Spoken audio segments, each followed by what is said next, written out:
Let me call to order this Board of Directors meeting of ONWASA. Welcome those in attendance and welcome those who are watching on G10. I'm going to have the invocation. If you please stand for Bishop Kelby Moore of the Love, Grace, and Mercy Church. Let us pray. Father, we come thanking you, God, for this day. God, we thank you for your grace and your mercy. We ask, oh God, that in this room, oh God, that you be our honored guest, oh God. Give us wisdom, give us understanding. Bless the leadership in this committee, oh God, as they go forth to make decisions, oh God, based on what is best for this community. We love you and we praise you. We ask, oh God, that you do what's necessary in this room to have your way. In Jesus' name we pray. Amen. Amen. Amen. Pledge of Allegiance. I pledge allegiance to the flag of the United States of America and to the republic for which it stands, one nation, under God, indivisible, with liberty and justice for all. There's your pen. Please turn your cell phones to off or vibrate, and individuals making presentations or public comments are asked to adjust the microphone as necessary and to speak directly into the microphone. This meeting is being recorded. First item of business is the approval of the agenda. Looking for a motion.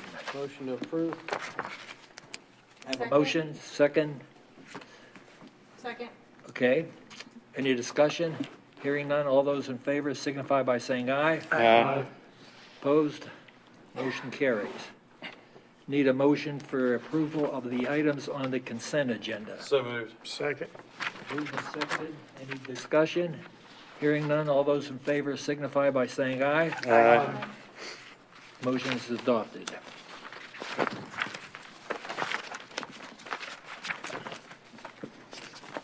First item of business, administrative service agreement. Presenting Mr. Frankie Howard. Thank you, sir. Thank you, board members. For attention, the administrative service agreements, it is that time of the year where we review those and seek board approval.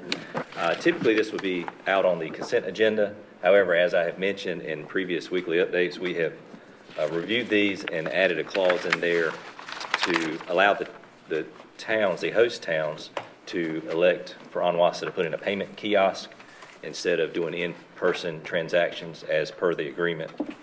So I did ask Chuck to add that language into that agreement for your consideration. We do appreciate the towns. We're very thankful for the town partners and what they provide to ONWASA and through this agreement.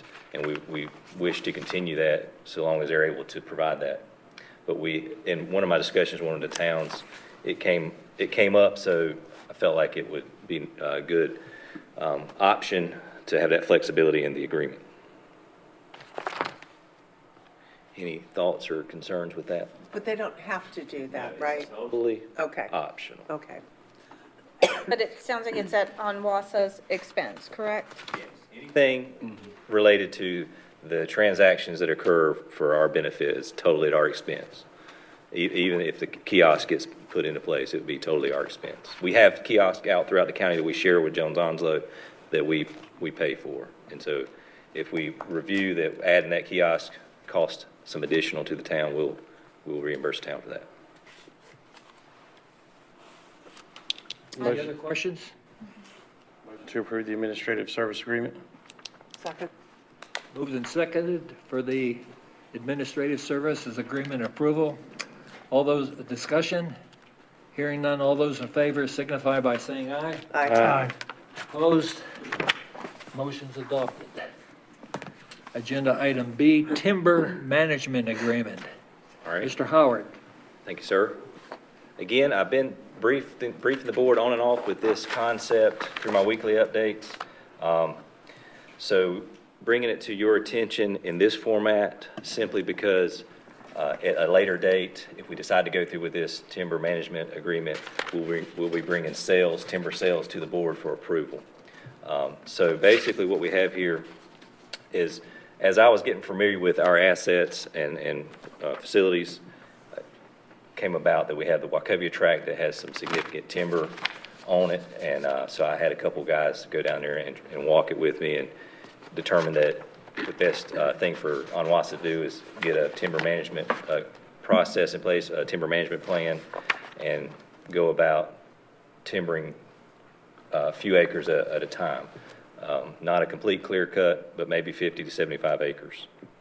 Altogether, we're looking at about 1,500 acres between the Wachovia tract and what we have at the Northwest Wastewater Treatment Plant, which is another 300 or 400 acres. It is my recommendation, after looking at the couple proposals that we did receive, is to proceed with Mr. Ashley Faircloth with Pine State Forestry. As I wrote here, he was employed for about 9 years with as the Director of Forestry for NC State Natural Resources, and was responsible for managing over 80,000 acres with the Huffman Forest. If you are familiar, most of that's in Onslow County. So he does a lot of private work now in Onslow and Jones counties with his new consulting firm. So with that, another point that I want to make is part of his proposal was to bring our, if we decide to go with his management plan, is that we would have NC tree farm standards built into that plan, so we'd be able to promote that as to how we're managing that property. And so there's some signs that go along with that through the state. We did also ask Mr. Faircloth to help us establish a budget estimate so we can work it into a budget when we get to that point. Basically, in summary, looking at about $175,000 in alternative revenue for ONWASA up front. This first year, roughly about $60,000 worth of expenses. From that point on, roughly maybe $125,000 a year, depending on the timber market at the time, of new revenue for ONWASA. Any discussion, questions? Motion to approve. Motion to approve the CEO to enter into a timber management agreement with Pine State Forestry. Second. Any further discussion? Hearing none. All those in favor signify by saying aye. Aye. Opposed? Moving on, letter of support for Surf City sewer needs. Mr. Howard. Sure. So we were approached, as I've written here, back in March. I met with Surf City's town manager and his staff as part of my introductory to the partners in the county. We provide water for a portion of Surf City, but they do have their own wastewater treatment plant. And so they approached us, as the letter states, to go along with them as a support for a discharge effluent line when they go to the state for permitting, just to show that there's a regional support there. So obviously we have a major demand for sewer in that same area. So anything that can support the region, we feel like ONWASA will support it as well. I had Mr. Moore review the letter as well as Mr. Kitchen, and it's a non-binding letter. We did reword it specifically to make sure it was clear that this is non-binding on ONWASA's behalf for any financial support for this project. And at this point, I think they're still just in the concept, working with a consultant to see if it's even feasible to make this. It's a pretty tremendous line that they're trying to put into place and discharge into the Northeast Cape Fear River. Aside from the letter of endorsement, there's no interconnection with our system. Correct. Okay. It will come through parts of Onslow County because their current treatment plant is in Onslow County. But then it'll navigate on into Pender County. Good eye. Yeah, David, go ahead.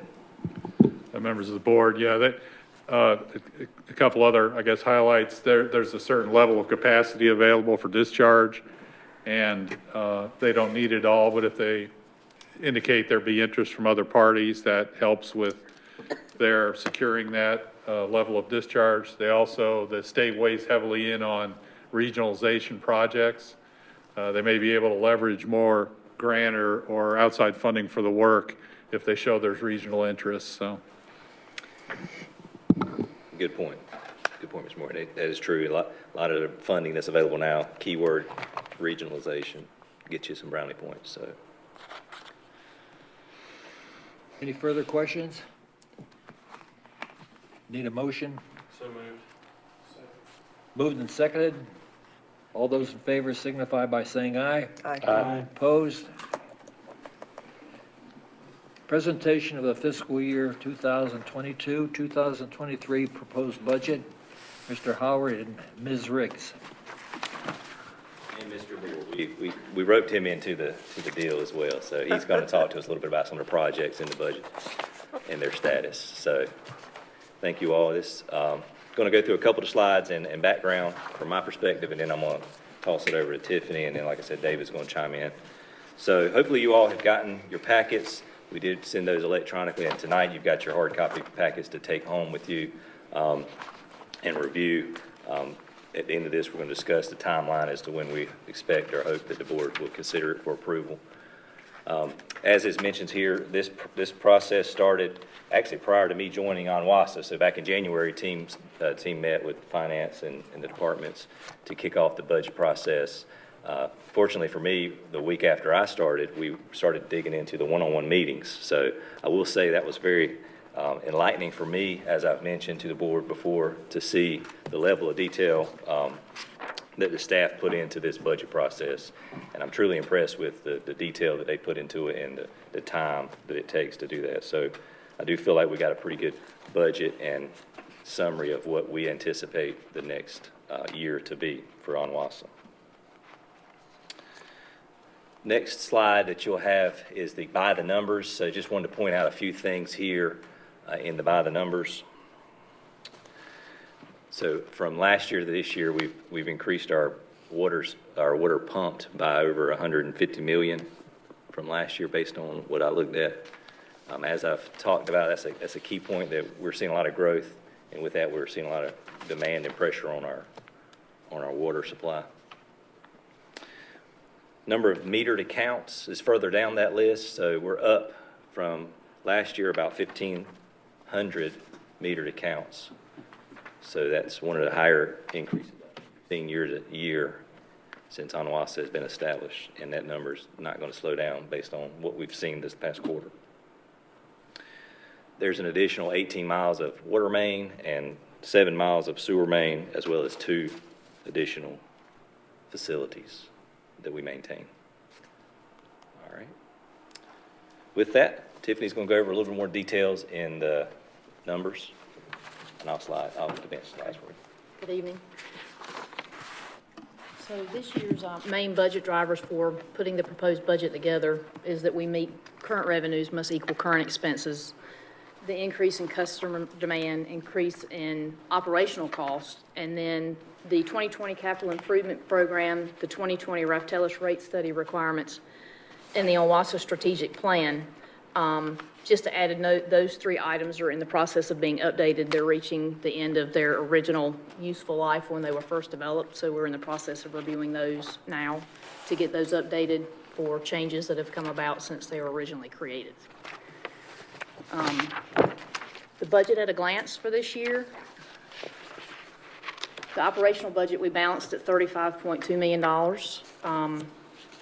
The revenue includes an increase in water user fees of 14% and sewer user fees of 15%. These projections are mainly due to an increase in water production of 1.9% from this year at this time to last year. Also, we're seeing around growth of 2% overall, and we also have the rate increase of 8% factored in from the Raftellus rate study. But not only those numbers, but the current revenue is exceeding projections. The water is exceeding by 3% and sewer by 7%.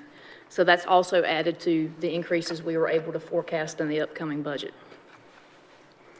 The expenditures this year, I'm sure all of you have experienced that inflation is up, so materials and supplies are much more expensive and also harder to get. The lead times for certain items that we use that are made of brass, we're seeing anywhere from 16 to 20 weeks lead times to try and get those items in. But some of the more significant increases that we have in this year's budget is fuel at 89%, our overall maintenance and repairs at roughly 20%, and utilities are up 9%. Just to give you an idea of one of the most common items we use for new and existing customers, which is a 3/4 inch meter assembly or a 3/4 inch meter. A huge portion of that is brass. The assembly is up roughly 19% or $64. which is used for every new install. And then if we have to change out an existing meter, that cost has gone up 19% or $21 in the last year. And they just continue to rise. So we've got to contend with that going forward. The unreserved fund balance, less pay-go, is at $21 million. Our target for unreserved fund balance is 50% of the operating budget, and we're still continuing to meet that goal. The user fees are primarily, or our primary revenue is at $28.9 million, which is our water and sewer user fees. And they make up about 80% of ONWASA's revenue. And that's what keeps us going year after year. That is our main revenue source from our customers. We continue to fund the $1 million disaster contingency. We like to do that because we feel if we're prepared, then we will avoid any natural disasters potentially. And our fund balance, we've dedicated $1,750,000 for one-time capital purchases. There's a detailed list in your book, but some of those items are vehicles, backhoes, excavators, bypass pumps, things of that nature. And when we purchase those, they will be added to the asset listing at the end of the year. They will not just be expensed. It's kind of the difference between those and something that we would purchase out of maintenance and repair. We also have included a 5% COLA in our budget, and we also have 6 new positions proposed, of which one is a distribution crew made up of 4 employees, 1 operator at our Northwest wastewater treatment plant, and 1 customer service representative.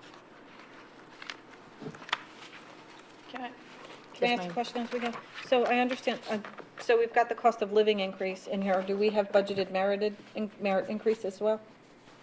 Yes, we have a reserve fund for that. Yes, ma'am. Next slide. Great. Our sources of revenue have not changed significantly percentage-wise from this year to next year. And you can see from this chart where wastewater and water make up over 80% of our total revenue budgeted. And our total expenditures, again, percentage-wise, have not changed dramatically from last year to this year. Still, our biggest category of expenses is our operating costs, and they do continue to rise, unfortunately exponentially, but everyone is experiencing that.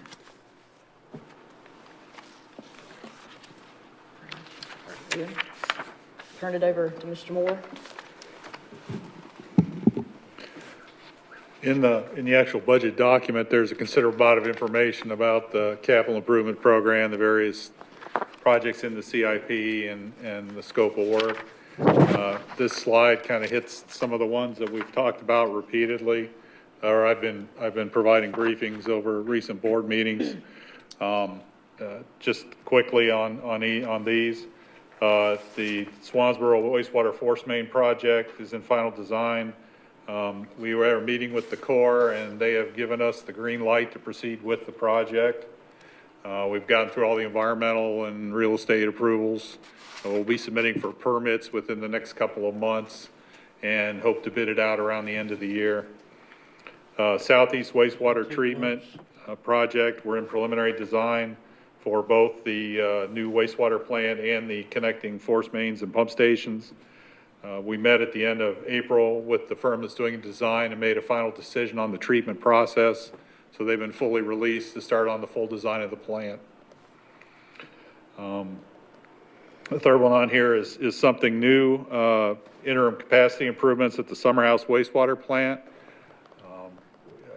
The CEO and I had a meeting with Director Wenzel and talked about concerns with development in the town of Holly Ridge and having capacity sufficient until we build the new treatment facility.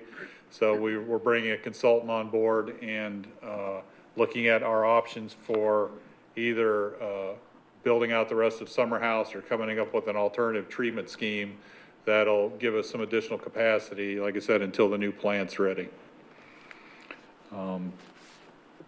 The Highway 24 Regional Trunk Main Project, that's potable water main between the Huber plant and Piney Green. It's in final design. This one is going to require an easement from the base, unlike the force main project. And they're telling us now we're probably another year out before we have the easement approval. So that project's on a longer track. The laboratory building addition, we had a progress meeting yesterday. The project's roughly 75% complete. Considerable amount of work's going to be accomplished according to the contractor in the next month. And I think we're talking about the first part of August to actually move the lab and get into the facility. The Topsail Island booster pumping station is in final design at this point. We'll kind of come to an agreement on a location. We actually have a meeting down in Topsail tomorrow to go over that. But the engineer is working on the design of the building, pumping station, and the interconnection to the water system. And like I said, there's plenty of other ones in the budget as well. So, but that's just a highlight of some of the larger ones. Sir. All right, I was just going to wrap up with a few summary comments before we get to the action requested. Basically, as you heard from Tiffany, revenues are strong. That helps support the increased cost that we see on the horizon. So we're fortunate to be in that position with the revenues holding strong where they're at. I've made this comment before, but staff have been very commendable about holding expenditures to a minimum as best they can. And from what we have seen, they have not requested anything unreasonable within their budgets. I think that's just been ingrained in them throughout the process prior to me getting here too. So there's not a whole lot of extra in there. So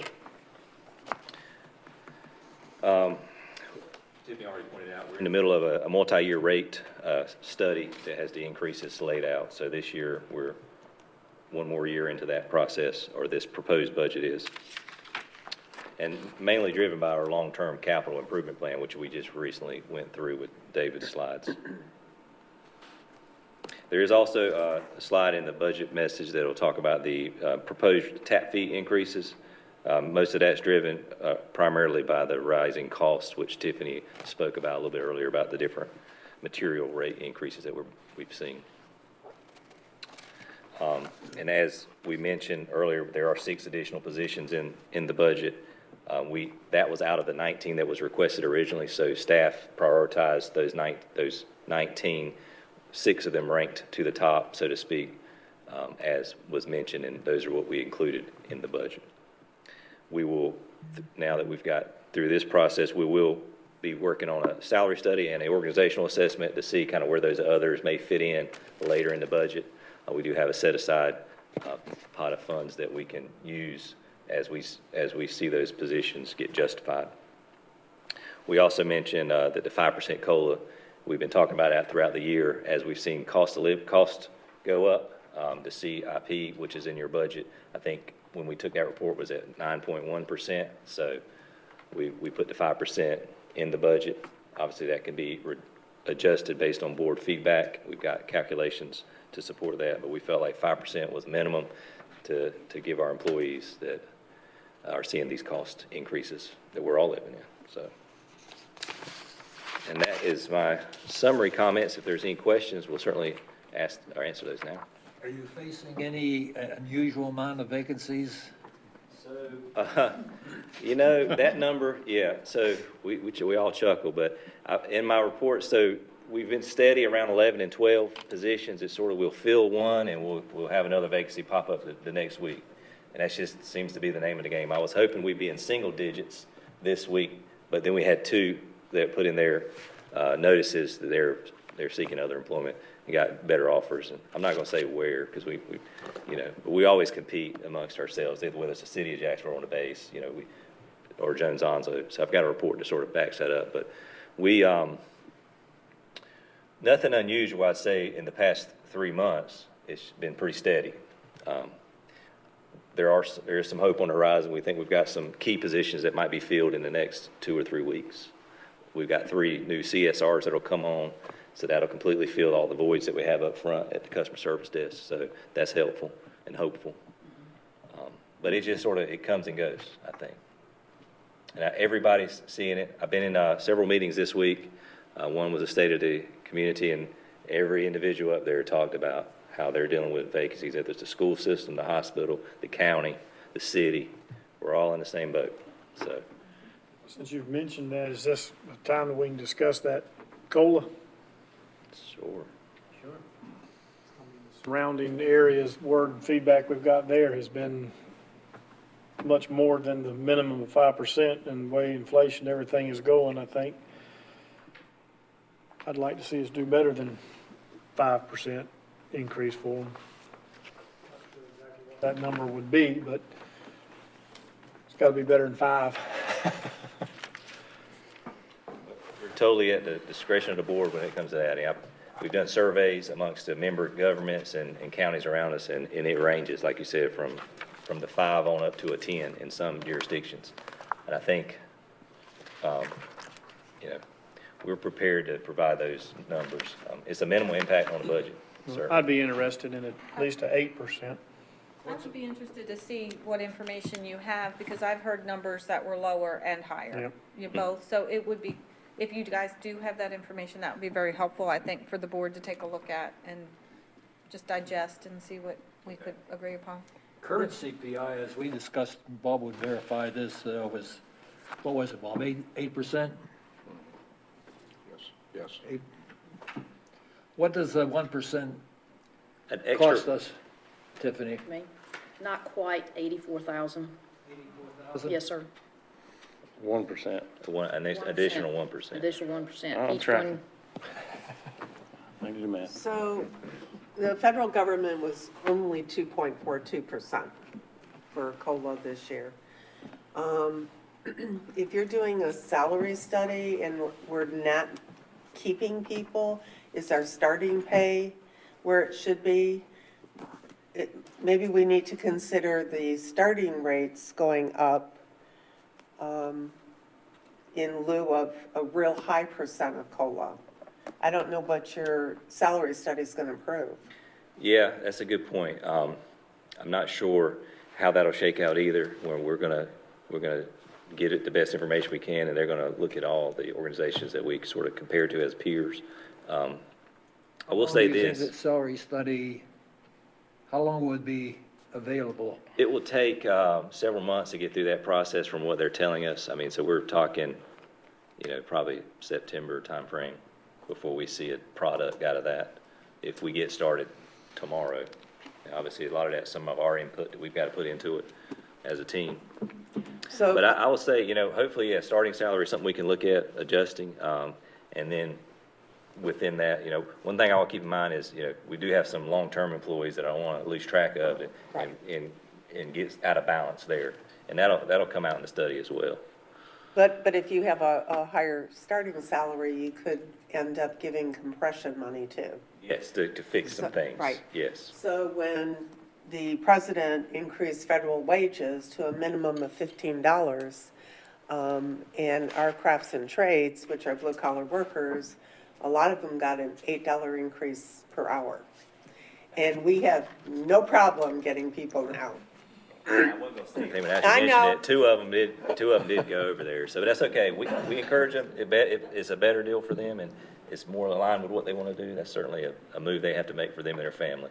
But However, just- it was a big price tag for us, and we have 3 years to break even with it. So, That's also why I don't want to lose sight of the merit increases as well. I don't want to only talk about COLA. That's why I Right. wanted to know, what are we thinking? Are we giving each department a budget and they spend it as they see fit amongst the employees? Or, how, like Tiffany said, we do have a set aside for that we'll work together as a team to figure out what's the best approach. But I am in favor of that as well. Sort of encourages some year increases based on whatever we link them to, whether it's performance evaluations and merit. okay, but at this time, you need the board to just mainly focus on the COLA? So, not at this time. So what we're talking today is just, the action today will be just to set the public hearing date, which is be in June. Okay. We'll certainly adjust the budget based on feedback from the board. So if it is an increased COLA, we can certainly work that in, and have that in our final documents when it comes June. Well, we could make that adjustment too at the public adoption meeting too as well, right? Or we could adjust it in September or something when Yeah, the we can make it in market the- study comes out. Yeah. Until June, yeah. But what's important to me is if we're paying a fair rate that retains employees. I mean, if we got a big turnover, then maybe it's salary. But, yeah, I think I'd want to see the market study. And if we need to adjust it again in September, then we'll do it. What's the pleasure of the board?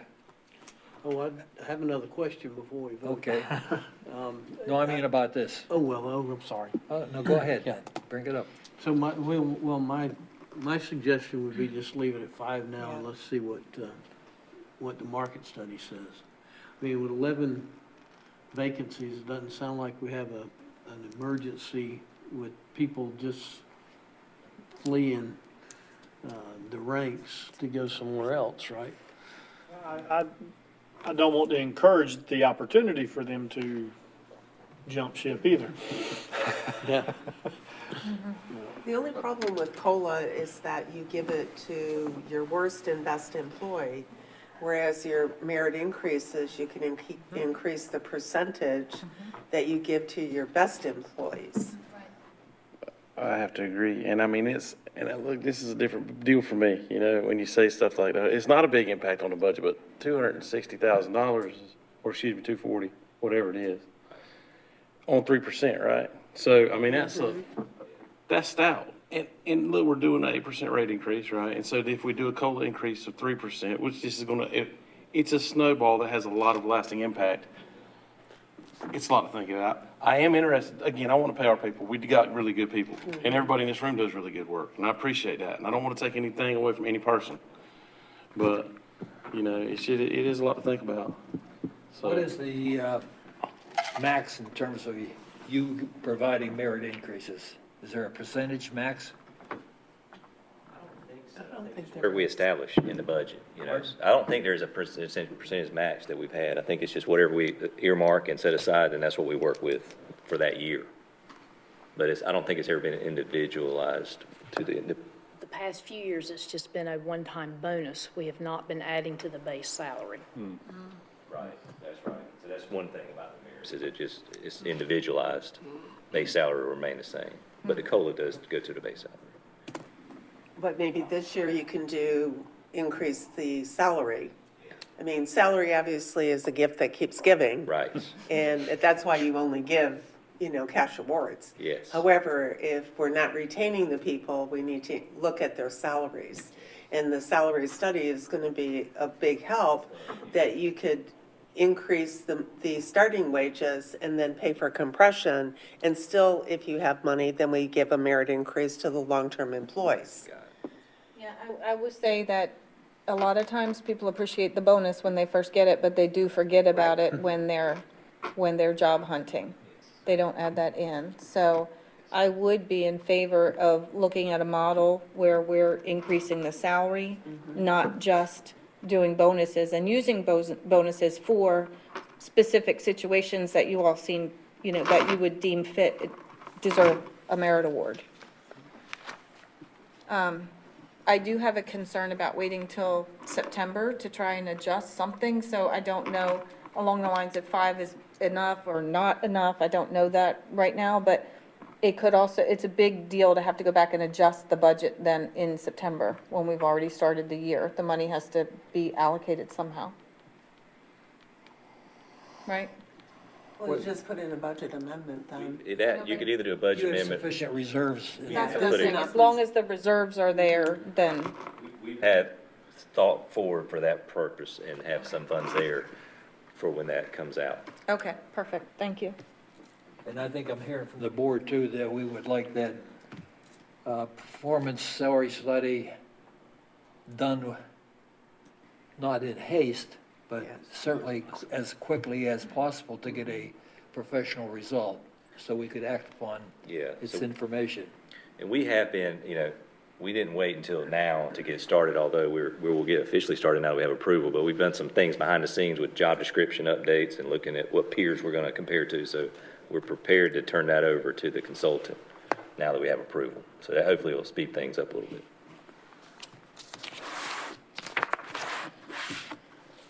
So at this point, we're gonna leave it at 5%? Is that what the consensus is?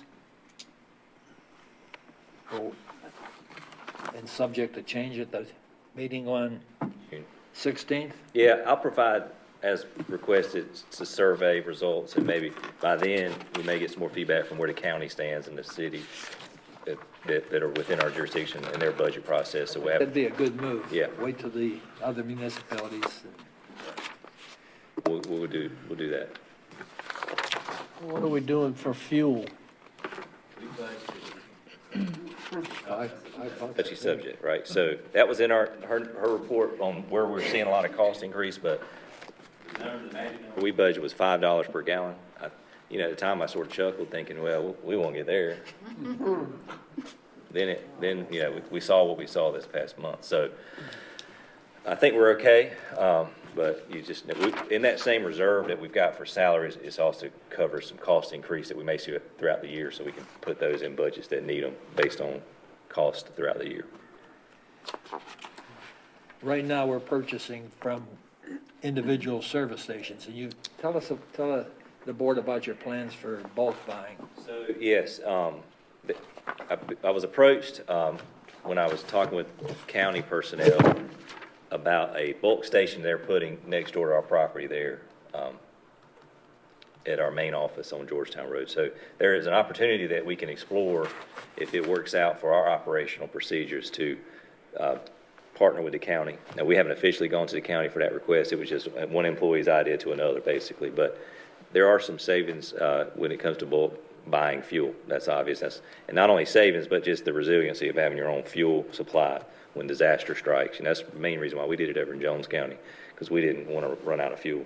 So I think we have limitations on what we can do on our own property there, but if we've got ability to tap onto the counties, they have 3 stations throughout the county, so that does make it a little bit easier for our employees that don't report to the office every day to be able to go to those other satellite offices or bulk tanks. So got a couple commissioners on board, maybe they can help me with that, so. But yeah, is that what you're referring to, Chairman? Just that idea. So I'm hoping that will help curb some of that increase we're seeing. Okay. Any other questions, discussion? I would just like to know are we waiting to bring our feedback to the June 16th meeting and questions, or would you prefer that we email them in so that you have a chance to respond and, maybe they're not even discussion items for the 16th meeting if we get a chance to ask them? Bring that up. So yes, if you don't mind, if you do see something as you're reviewing the budget, certainly send that to me or Tiffany. We'll review that and get feedback to the entire board on that particular question. Otherwise, we can schedule an interim meeting for a workshop if there's enough questions that we need to cover. So yeah, I would like to see that prior to the June 16th meeting. Okay. Speaking of, that is what the action item requested is, to set the public hearing date for June 16th. Motion to set the public hearing. I have a motion to set the public hearing for June 16th. Second? Any further discussion? Hearing none. All those in favor signify by saying aye. Aye. Opposed? Okay. We have anybody for public comment?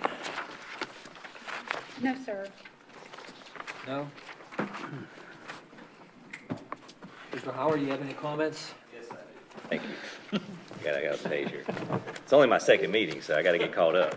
So, first, I just want to point out that that the team and I have been quite busy, as you've probably seen on my weekly updates.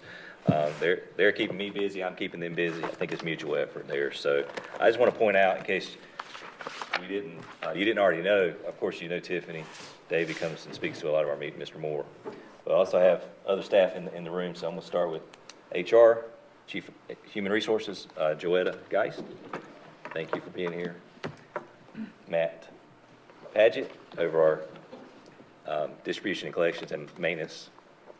Thank you. IT, Mr. David Bergman. We're missing one, Mr. Seth Brown. Had circumstances come up, he could not be here, but he's also an integral part of the team over our plant operations. He's our ORC. So as you can tell, we We have great staff. We meet weekly. They give me feedback. I give them feedback on what we've got going on. And that, in turn, is what produces the weekly update that I send you all. So I'm hoping that's informative and helpful to you all. If you're not getting those, certainly let me know, and I can get those to you in a different format.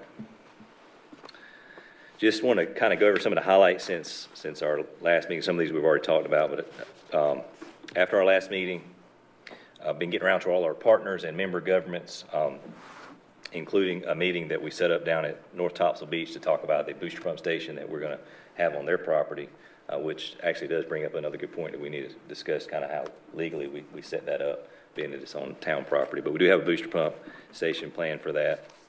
Also doing a follow-up meeting tomorrow in the morning to show them our revised plans with the police chief and the manager there. It is still probably a year out, as we've talked about, simply because of the process, to bid it out and construct it, but it is in the works. It was also mentioned in the CIP update by Mr. Moore that we had a meeting at request of Director Wenzel down at Holly Ridge. So we met and discussed concerns with sewer capacity down there. It's no secret that that area of the county is seeing some tremendous growth, and most of our requests is coming from that area. And you can see it on our maps for where we're installing meters and service taps. But we set up a meeting there to talk about the status of the Southeast Wastewater Treatment Plant. I sent you all a full copy of what Wooten has provided us for a technical memo. As David mentioned, since that meeting, staff and the engineers have decided that we're going to go with the SBR scenario. It's a similar treatment process to what we're doing in Northwest. Different. It's the same company for some of the major equipment. Evoqua is the name of the firm, but it has a lot of advantages. It's a very straightforward process to operate. It gives us some, I wouldn't call it redundancy, but basically familiarity. Staff would be familiar. It's the same process at both facilities. So we could interchange staff if we needed to, or provide backup, that type of thing. So I think it's operational. It makes sense to go that route. Now that we've got a decision on that, we can proceed with final design and bidding that project out. But in that same conversation, it was pointed out as well, we've got to deal with the interim capacity needs down there. So bringing back to the table the summer house plant and how do we get it to full capacity. Right now it's running a little under half capacity. So we've got another consultant working on how do we get that plant running at full capacity, not only for current needs as we see them coming up, but as we transition from the current spray fields to the new treatment plant. We've got to do something in the interim. So that's the plans for summer house. Before I move to the next bullet point, the integral part of our leadership team, which you all know, Heather. I just forgot to point out Heather, and she's on her island over there, that clerk to the board, but she definitely keeps us straight on a weekly, if not daily basis. I know how that desk feels. I got you. It's the island over there. So thank you, Heather. I got you, buddy. Got good people. Surround myself with good people, and that certainly helps. With the help of the staff and leadership teams and the consultants with W.K. Dixon, ONWASA successfully submitted 3 applications for grant funding through the state in their spring round of grants. So I think I sent you all links to that in my last update, or maybe a couple weeks ago. But we did apply for over nearly $5.5 million in grants through that first cycle. We were fortunate that during that round of funding, they lifted the requirements for grants, so units our size was more eligible for grants. Typically, if you have more than 10,000 connections, you're not eligible for grants, but you're eligible for their low-interest loans. So I will caveat that with a news article came out that they received an unprecedented amount of grant requests during that cycle. I think it was $3 billion worth of requests. So, and I think they have half of that available for funding. So we're not sure, our success rate in that, but we feel good about the applications as they were presented. I will say this, that in a meeting earlier today, I sat across the table from one of our representatives in the legislature. He requested I send him copies of those grants, so he would obviously do whatever he could do in his capacity to give us as much of an upper hand as possible. But obviously we know the state's got process to go through. We're told we'll know in July the success or the outcome of those grants so that units can prepare for the September round of grants that's available. So that's where we stand with the grants, and we do appreciate the staff and the folks at WAK Dixon for getting that done. We were down to the wire, it felt like. David did most of that work, yeah, he really did. We've talked about how ONWASA has experienced unprecedented growth over the past 3 to 4 months. I've shared with the board previously that we've averaged over 133 new meters per month installed into our system. So I think that's setting new records from what we've kept up with. So it's an impressive amount of growth. With this growth, it brings about opportunity and challenges. The opportunity is the additional revenue stream, which we've talked about in our budget process, to tackle the challenges that we'll be faced with ahead of this growth. The challenge is the increased demand on both our water and sewer capacity at the same time, as well as the workload amongst staff and their team to deal with this increased user base. I've also mentioned in previous updates, we met with our counterparts and partners at the City of Jacksonville to discuss a potential customer swap. So I didn't have anything for board approval tonight on that because it's still an ongoing development between the two entities. But there are areas that the City of Jacksonville serves that's sort of outside of their jurisdiction. There's areas that we serve that's inside of their jurisdiction. So it only makes sense to swap those from an operational standpoint. And quite frankly, in some of the areas that are outside the city, it'll be a rate decrease for them. So that group will be very happy to become ONWASA customers. So we're hopefully going to work through that. There's some engineering that's involved because there's some areas that it will increase that have to have lines sent over there under highways and what have you. So I was officially appointed onto the Military Affairs Committee last month. I think I shared that with the board in an email as well, but I just want to point that out. I look forward to serving on that committee and representing ONWASA at their monthly and other functions. They have monthly meetings and fundraisers and different functions throughout the year. So meet a lot of good folks in these networking opportunities. We are approaching hurricane season. Yeah, I said it. I did say it. It's reality, right? We're dealing with it.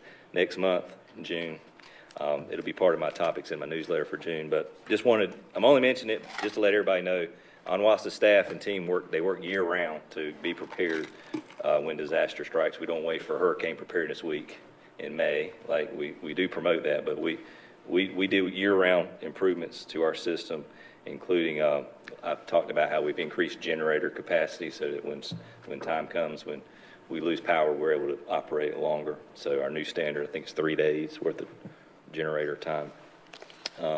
We are planning and hoping to do a tabletop exercise just to keep employees fresh on what their responsibilities are and roles when disaster does strike and we have to stand up alternative operations.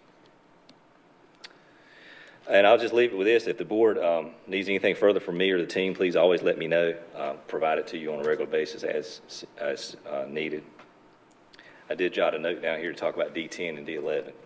I've mentioned in a separate email from my weekly updates that we're in the process of exercising D10 and 11 based on our increased water demand for that part of the county.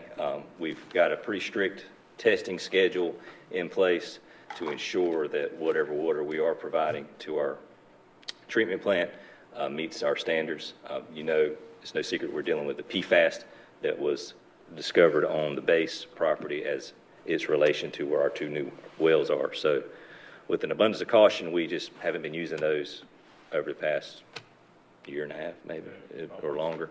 So we've worked with our consultants at GMA to determine a pumping schedule that would have minimal impacts and hopefully not draw any contaminants to it.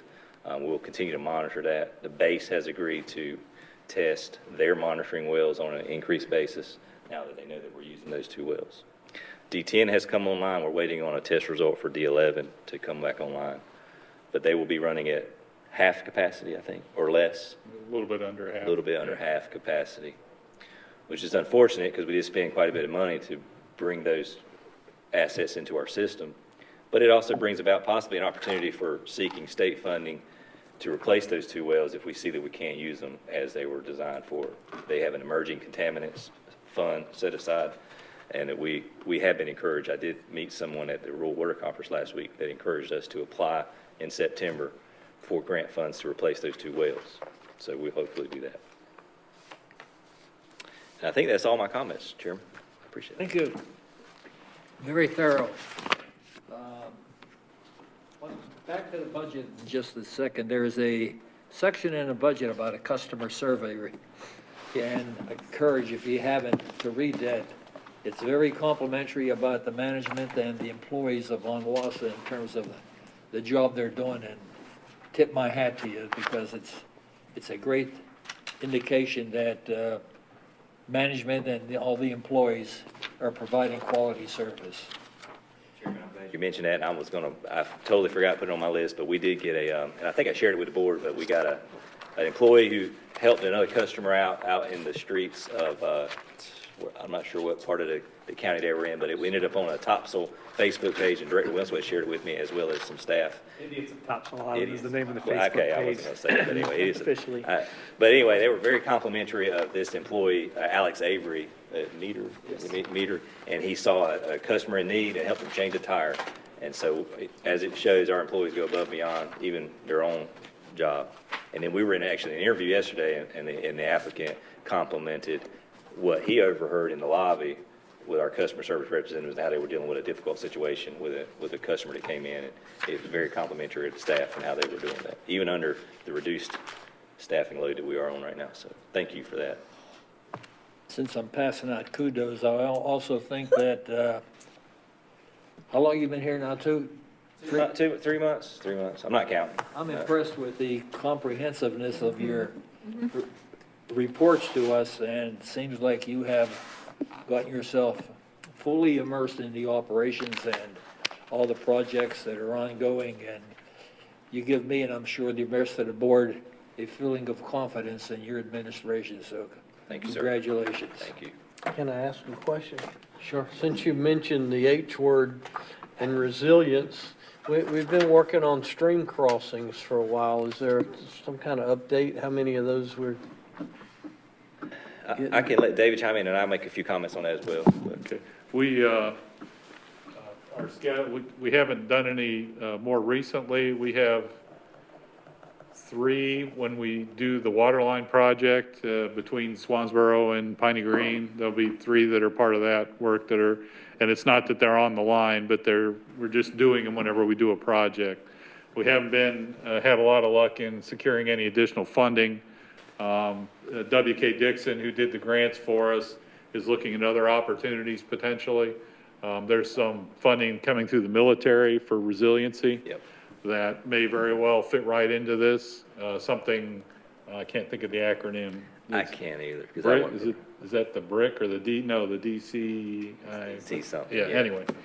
We had applied for a grant last year, but it was more focused on quality of life, and this year it's a resiliency grant. So I think we can make a strong argument for those projects. That's correct. That was the comments I was gonna make. There's 3 in the budget. Okay. Yeah, there are 3 3 in our, they're in our small projects budget. That's true. Good point. So, I was just gonna add the point that we possibly can go after some grant money through this federal program in the base, because as Mr. Moore had mentioned, resiliency is their theme this year. So hopefully, if we prove that it'll help us be more resilient to the civilian population and the military that lives out in the county, that'd be helpful. But you're right, there is a lot out there that needs to be addressed.